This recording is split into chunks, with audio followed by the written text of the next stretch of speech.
Eu vou começar falando sobre resíduos, né? Que eu acho que acredito que seja mais demandado pela maioria das empresas. Então, vou abrir aqui. Esse documento do GRI vocês conseguem baixar no site do próprio GRI, tá? Então, aqui tá lá, eu baixei no site. Vocês conseguem botar seu nome lá e baixar no site também. E aí você tem todos os disclosures, né? Eu falei sobre o GRI em algumas lives, né?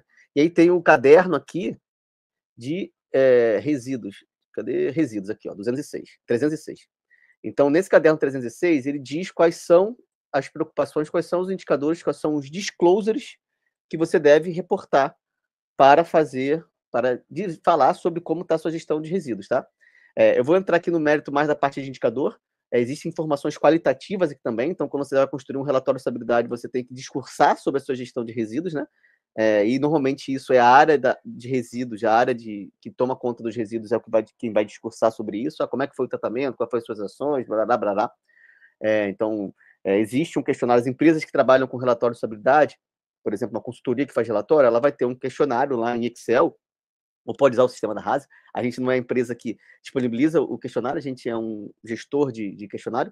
Então, a gente é uma consultoria, por exemplo, você pode ter esses questionários no Excel e você vai mandar para a empresa responder, né? Então, é basicamente isso. E você, como gestor de estabilidade, que vai construir o relatório, você vai consolidar todas essas informações para você construir o relatório. Então, não necessariamente você é o especialista de resíduos, né? Isso que eu quero dizer. Mas é importante você entender sobre os resíduos, principalmente sobre os indicadores principais, né? E ter uma noção sobre os indicadores de performance, já que esses indicadores são os indicadores que vai fazer com que você reflita um pouco melhor sobre as ações que você vai tomar. Porque o gestor de estabilidade tem que ajudar a criar as ações para melhorar os indicadores, né? Ou seja, para fazer as ações que vai avançar a estabilidade da empresa. Então, a gente tem aqui as preocupações que tem, né? Então, conteúdos para a gestão de temas, geração de resíduos, impactos significativos relacionados a resíduos, gestão de impactos significativos relacionados a resíduos. Então, aqui tem uma questão mais textual, mais relação de impacto, eu vou pular isso. Eu vou falar um pouco mais sobre isso aqui, né? Conteúdos temáticos, que é resíduos gerados, resíduos não destinados para disposição final e resíduos destinados para disposição final. É sobre isso que eu vou falar um pouco mais aqui. Porque aqui é que entra alguns conceitos do que é destinado para disposição final, o que é não destinado para disposição final. Quais são os indicadores de performance que faz com que consiga entender quais são esses eu chegue, mas basicamente você precisa, o que você precisa fazer é coletar dados, especificamente para resíduos, dados mensais, e se esses dados são mensais, você precisa ter uma gestão desses dados mensais, que é o que a plataforma faz. Então, aqui, por exemplo, para todos os resíduos que são calculados, que são coletados, são gerados na empresa, nas unidades, a gente tem um dado mensal para isso. De 11 de 24, 10 de 24 e por aí vai. Então, são dados mensais de vários resíduos, tá? E aí, a gente tem aqui a classificação dos resíduos. Então, a gente precisa, primeiro, classificar eles. Então, aqui eu estou falando da coleta de dados. E aí, quando você tem uma empresa que, de certa forma, ela tem uma complexidade um pouco maior, ou seja, ela tem algumas unidades, ela tem mais de uma unidade, ou uma só que seja complexa na gestão de resíduos, você tem que coletar muitas informações. Então, todos os tipos de resíduos, plástico, isopor, papel, todos os tipos de resíduos precisam ser coletados. E, além disso, você precisa das evidências. Você precisa organizar essas classificações. Então, isso aqui é a parte de gestão de dados, né, para os resíduos. Eu não vou falar muito disso, tá? Eu prefiro chegar e mostrar graficamente primeiro, para depois mostrar por que aquela classificação é importante. Mas o que a gente tem aqui quando a gente está falando de gestão de resíduos? O indicador principal que a gente viu, que a gente tem, naquela lógica lá de tema material, resíduo é importante, e a gente tem o indicador principal do tema. Aqui eu estou falando desse indicador principal. A gente entende aqui até pela experiência que são dois tipos de resíduos, dois tipos de... É um indicador, basicamente, que é o mais importante, que é esse total de resíduos enviados para a disposição final. O que é enviados para a disposição final? É quando você envia o resíduo e ele não vai ser mais aproveitado para nada. Tá? Então, quando você destina o seu resíduo para, olha, acabou, a gente não vai aproveitar ele para absolutamente nada, não vai reaproveitar ele. Então, ele está indo para a disposição final. Então, esse resíduo é quando ele vai para uma incineração, por exemplo, porque não tem o que fazer com ele, ou quando ele vai para aterro, né? São dois tipos de destinação que você tem. Então, note que aqui a gente já está falando, quando você está falando da gestão de resíduos, a gente já está falando que a gente precisa ter os tipos de resíduo, né? De várias unidades, se ele é plástico, se é papelão, sei que lá, e também tem que saber a disposição final dele, para onde ele vai. Então, aqui, para você construir seus indicadores de resíduos, você necessariamente vai precisar de uma gestão de resíduos da sua empresa. Se você não tem uma gestão de resíduos, você vai ter que construir essa gestão de resíduos. E aí, o que é importante falar com relação à gestão de estabilidade sobre isso? A gente tem essa estrutura aqui, como eu disse, que é essa aqui, de tema, indicador principal, indicador de performance. Pode ser que a área da empresa, a área ambiental da empresa, já tenha uma gestão de resíduos implementada. Ela já tenha lá a quantidade de resíduo que é gerada, já tenha a destinação, por uma perspectiva operacional. Para ela fazer a gestão de resíduos, ela precisa ter isso. Neste caso, você pode buscar apenas o seu indicador principal e acompanhar os indicadores de resíduos dentro da própria empresa com a gestão do que a própria empresa já faz, né? Então, a parte ambiental já tem lá as planilhas. Então, às vezes, ela já tem até seu indicador principal.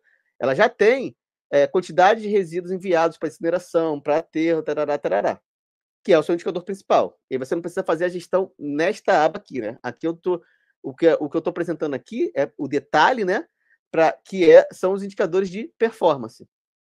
Mas, que é o complemento que eu vou falar aqui. Mas se a empresa não faz gestão de resíduos, você precisa implementar a gestão de resíduos. Ou se ela faz e ela não consegue trazer todos os indicadores que você precisa melhorar a gestão de resíduos dela. Então, o que é importante aqui entender é quais são as informações que você precisa coletar para você chegar a esses indicadores de gestão de resíduos, tá? E aí, se a empresa não tem a gestão de resíduos, a plataforma da Rasio consegue entregar essa gestão de resíduos. Então, a gente consegue fazer a gestão da coleta de dados, organização de evidências, organização de histórico e construção de cálculos, precisa de cálculos também, e transformação em indicação em dashboards. Tá? Então, aqui eu estou apresentando a gestão de resíduos dentro da plataforma. Mas, não necessariamente, para você fazer a gestão de estabilidade, você precisa ter a gestão de resíduos na plataforma. Você pode ter em outro lugar e fazer a gestão de estabilidade com o indicador principal na plataforma da Rasio em outro lugar. Enfim. Então, essa aqui é a preocupação principal que você tem que ter. E destinação final, disposição final é isso, quando você não aproveita o resíduo de nenhuma forma. Então, aqui, esse gráfico está um pouco falhado aqui, porque a gente colocou dado, não foi eu que coloquei isso, e tem muito tempo, né? 21, 22, 23. Então, quanto de toneladas de resíduo foi para disposição final, incineração, disposição final para incineração e para aterro, né? Como que isso foi mês a mês? Qual é o tipo de resíduo mais gerado na empresa? Então, isso aqui são informações importantes, são indicadores de performance que você tem que acompanhar para você pensar e otimizar, porque o indicador principal que você tem é a disposição final, geração total de resíduos e disposição final. E aqui a gente coloca só uma porcentagem, que é quanto de resíduo foi enviado para a disposição final em porcentagem, né? Então, do total resíduo que foi gerado, quanto foi para a disposição final? Isso é uma informação importante, porque mostra aqui, se você tem um total de resíduos, sei lá, 1.000 toneladas por mês, por ano, pouco, né? Mas 1.000 toneladas por ano. E num ano é 50% para a disposição final. E no outro é 40% foi para a disposição final, 30% significa que você está trabalhando isso aqui. Você está enviando menos resíduo para a disposição final, ou seja, destinando melhor o seu resíduo. E isso, como falei nas últimas lives, acaba sendo um indicador de performance, né? Porque, como você está colocando aqui a porcentagem, você consegue tirar a oscilação da sua produção, o crescimento da sua empresa, porque está sempre com relação proporcionalmente com relação à geração total de resíduos. Então, esse é um indicador importante. Mas também a gente consegue fazer esse indicador de performance com aquele indicador de intensidade, né? Com o índice de intensidade, que é total de resíduos para disposição final comparado ao faturamento, comparado à produção. Então, esses indicadores de performance que são adimensionais, ou que tem uma porcentagem, ou que são de intensidade, são muito importantes para você acompanhar, porque, como eu disse na última live, são esses indicadores que meio que conseguem filtrar o crescimento da empresa. Você não está conseguindo, você não está vendo o crescimento da empresa, não influencia nesses indicadores. Então, o mesmo exemplo que eu dei nos últimos indicadores. De repente, a sua geração total de resíduos, a geração total de resíduos que foi para a disposição final cresceu, mas essa porcentagem aqui que foi para a disposição final diminuiu. Ou a quantidade de resíduos por faturamento diminuiu. Ou seja, você está mostrando claramente que você está mostrando uma evolução na sua gestão de resíduo, apesar da sua geração de resíduos ter crescido. Então, esses indicadores de performance, de porcentagem, são muito importantes para você acompanhar. Tá? Então, eu diria que esses são os indicadores. Desculpa, esses são indicadores de performance, são indicadores principais. São indicadores principais para a sua gestão de resíduos. Você quer acompanhar a sua gestão de resíduos, tem um tema material, resíduos, você quer acompanhar o indicador principal, esses são os indicadores principais que você tem que acompanhar. Só que, claramente, eles condensam muita informação. E quais são as informações que eles condensam? Se você, uma vez que você quer otimizar esses indicadores, o que você tem que fazer? Com esse indicador, só com isso aqui você não consegue saber. Você tem que ir nesse geração de resíduo mês a mês, você tem que ir nessa quantidade de resíduos, o tipo de resíduo que foi mais gerado na sua unidade. E aí entra sua empresa complexa, tem 2 usinas, 3 fábricas, centro de distribuição, mais de um. Como é que você centraliza isso tudo num lugar só para você ter essa visão macro? Isso é muito importante, e o sistema das RAS ajuda isso. Mas tem vários outros indicadores. Então, de performance, né? Aqui a lógica é como que eu vou conseguir otimizar esses resíduos, otimizar essa geração de resíduos de forma operacional. Então, você precisa entender, como eu disse, a performance, né? Você precisa entender aqui, por exemplo, qual é a sua geração total de resíduos. Aqui eu botei um intervalo de tempo na plataforma desde janeiro de 21, eu botei aqui janeiro de 2009, mas não tinha dado, até o final, agora 24, que também não tem dado. Então eu peguei uma janela aqui de intervalo de tempo, 24 tem até um pouquinho aqui, ó, tá vendo? Mas vamos... Eita, calma aí. Vamos tentar filtrar esse gráfico para ficar mais bonitinho aqui, ó. Então, a gente tem aqui a geração total de resíduo mês a mês. A gente tem aqui a geração total de resíduo mês a mês, considerando quanto que foi para reciclagem, quanto foi para incineração, quanto foi para aterro. Então, essa informação é importante. Ó. Nesse caso aqui, 86% vai para reciclagem, ou seja, não foi para destinação final, você está aproveitando o resíduo de alguma forma. Né? Então, você mostra aqui que você precisa entender a destinação. Você precisa entender também, que é um outro indicador de performance, a classificação dele. Então, aqui entra um pouquinho de indicador de performance e também de operação, né? Porque, às vezes, aqui eu estou tentando inserir a gestão de resíduos da empresa com a plataforma da Rasio. Uma vez que você tem esse dado dentro do sistema, você consegue gerir essa informação. Então, uma classificação muito importante do resíduo qual é a classe dele, né? Qual é a classificação dele? Que é a classificação 1, a classificação 2A ou a classificação 2B. Não tem mistério para isso. Eu abri aqui, Google, classificação dos resíduos, e tem aqui, ó, classificação classe 1A são os resíduos perigosos, tá? Classificação 2 são os não perigosos. Mas os não perigosos, eles são divididos entre não inertes e inertes. Isso significa classe 1, a 2A e a 2B. Tá? No Google vocês conseguem achar isso. Olha só. Botei aqui para vocês não gravarem na live, não anotarem, vocês botarem no Google, vocês conseguem achar essa definição. Tá? E aí, beleza. Mas o que é resíduo perigoso? Vamos na definição aqui, eu deixei aberto aqui. Ó. Resíduo perigoso. São aqueles que, em razão das suas características de inflamabilidade, corrosividade, reatividade, toxicidade, patogenicidade, carcinogenicidade, um monte de coisa de cidade aqui, apresentam significativo risco à saúde pública ou à qualidade do meio ambiente, de acordo com a Política Nacional de Resíduos Sólidos. Essa Política Nacional de Resíduos Sólidos é uma coisa muito importante. Você, para fazer a gestão de resíduos, você tem que entender a Política Nacional de Resíduos Sólidos. Eu não vou entrar no mérito do que é a Política Nacional de Resíduos Sólidos, porque aí entra no mérito do gestor de resíduos, que não necessariamente é o gestor de estabilidade, tá?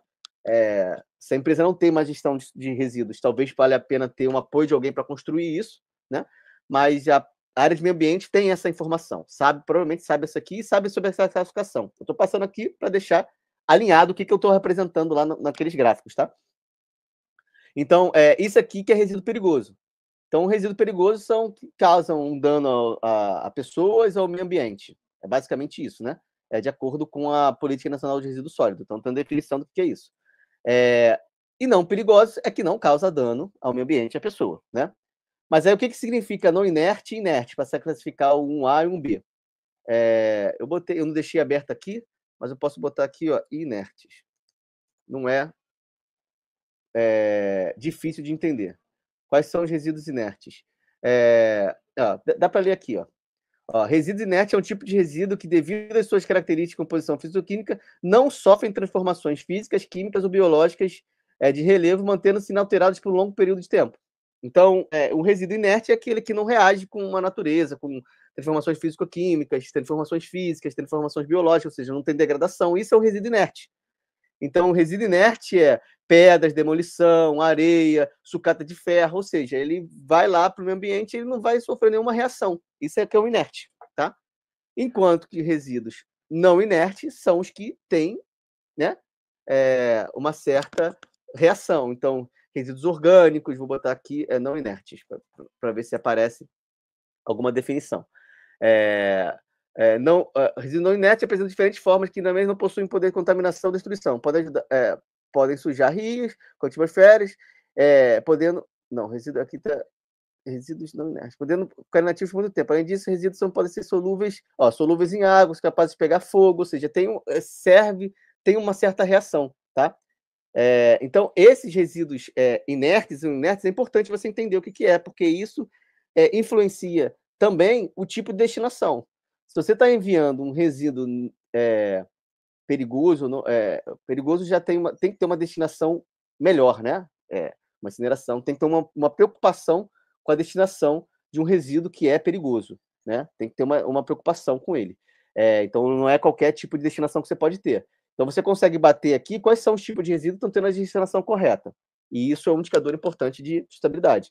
Você pode ver aqui se eles são não perigosos, se eles são inertes ou não inertes. Então, se eles são não inertes, talvez eles consigam ir para uma reciclagem, né? Se ele tem um reaproveitamento. Se eles são inertes, desculpa, tá? Se eles são não inertes, ou seja, eles reagem de alguma forma, você pode pensar numa destinação um pouco melhor. Matéria orgânica, eu vou fazer um aproveitamento energético dele, vou tentar talvez também fazer uma reciclagem. Então, tudo tem uma forma de você tratar esses resíduos para que você consiga fazer uma destinação correta dele. Não só uma destinação correta, mas aqui pensando no indicador de estabilidade, você conseguir fazer uma destinação para não ser uma destinação final, para você, de certa forma, aproveitar aquele resíduo. Beleza? Então, isso é uma preocupação que tem que ter com a área de estabilidade quando você fala em resíduo. Uma outra classificação aqui importante do tipo de resíduo, que aí segue a Política Nacional de Resíduo Sólido, é a classificação pelo tipo dele, né?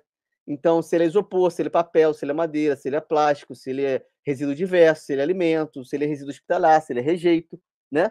Então, isso aqui tudo são resíduos importantes. Um ponto importante aqui, que vale falar, que aqui na gestão de resíduos não entra efluentes, tá? Efluentes entra na parte de águas, não entra em resíduos, beleza? Então, isso é um corte que o GRI traz. Então, a gente tem aqui a classificação pelo tipo de resíduo. Então, você ter esse corte é interessante entender. Fala, poxa, se eu tenho tanto de metal, tanto de papel, tanto de plástico, tanto de madeira, tanto de isopor, por que a minha reciclagem não está alta? Se 80%, 90% dos meus resíduos são reciclados, por que a minha destinação para reciclagem não está alta? Entendeu? Então, quando você tem esses indicadores de performance aqui, você consegue entender que fala, consigo fazer uma reciclagem maior. Se eu faço uma reciclagem maior, minha destinação final fica menor. Então, minha destinação de resíduo para a disposição final fica menor, que é o que é interessante para a sustentabilidade. Então, isso tudo está interligado, beleza? Então, isso tudo é o raciocínio que você tem que ter para a gestão de resíduos. E aqui tem a questão de resíduos perigosos ou não perigosos, que é muito importante. Quanto que eu tenho de resíduo perigoso? Que é a classificação aqui, né? É a classificação 1 e a classificação 2. A gente acha interessante deixar separado para você entender. Poxa, na empresa tem muito resíduo perigoso. Será que a gente consegue diminuir essa geração de resíduo perigoso? Aí entra mais uma questão para não ter que enviar para uma disposição final, para uma incineração, para um tratamento específico, porque você não tem como reaproveitar um resíduo perigoso, né? Não sei se eu estou falando besteira, tá? Desculpa. Mas resíduo perigoso é mais difícil de você reaproveitar, sem dúvida. Não sei se não tem como, mas certo tipo de resíduo perigoso não tem como. Hospitalar você não tem como reaproveitar, você tem que incinerar, você tem que dar uma destinação final para ele, entendeu? Então, essa reflexão aqui também é importante para você ver, cara, como é que eu consigo melhorar a minha reaproveitamento, minha reciclagem, enfim, meu aproveitamento daquele resíduo. Então, esses são indicadores de performance, beleza? Um indicador que é interessante se acompanhar também, que acaba entrando na questão de resíduos de muitas empresas, é a questão da logística reversa. Que às vezes ela não tem a ver com o material dela, mas tem a ver com, a gente tem um programa aqui de logística reversa que a gente ajuda a comunidade a descartar melhor os resíduos.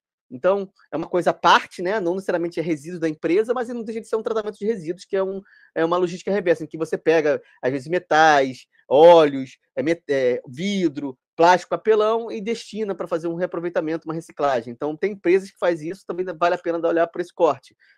Para ajudar a comunidade, ou seja, gerar um impacto positivo para que esses resíduos que são destinados por outras pessoas não sejam destinados de forma incorreta. Você aproveita, você faz uma logística reversa, você destina ela de forma correta. Então, isso é interessante para a sustentabilidade da empresa. Você não está necessariamente otimizando o seu indicador, a sua direção de resíduos, mas você está gerando um impacto positivo no resíduos. Beleza? E aqui, depois, tem os indicadores de relato, né? Como você vai relatar. O que você vai apresentar. Eu acho que está muito pequeno aqui, eu vou tentar dar um zoom nessas tabelas aqui, para ficar um pouco melhor, talvez fique não tão bom, mas talvez fique um pouquinho melhor. Mas a gente tem aqui, é simples, uma vez que resíduos perigosos, com processamento para obtenção de CDR, é isso aí, pô. Você pode aproveitar, fazer um coprocessamento para gerar energia, né? Então, essa é uma destinação boa para resíduo perigoso. Mas aí pode ser um resíduo perigoso que não tem... não necessariamente tem uma matéria orgânica ali, uma queima, né? Tem resíduo perigoso que tem queima, que você consegue tirar energia, extrair energia, mas talvez tenha resíduo perigoso que não tenha, né? Então, é isso. É essa reflexão, e aí aqui eu estou no papel de gestor de sustentabilidade, né? Então, é difícil saber todos os itens, porque isso tem uma coisa específica do tipo de resíduo de diferentes empresas. Então, esse comentário, Hugo, muito bom, é esse limite que vai acontecer se você é o gestor de sustentabilidade para algumas áreas. Vai ter que você tem uma certa noção, mas que você vai precisar de um apoio de um especialista da área para saber se aquele resíduo consegue passar por um processo de coprocessamento ou não consegue. Que aí a pessoa da área, o engenheiro ambiental, que é o especialista, se você for engenheiro ambiental, beleza, é você a pessoa, mas quando for para o indicador social, você não vai ser essa pessoa, que você vai entrar, ter essa interseção do que é da sua área de sustentabilidade, o que é da área técnica, né?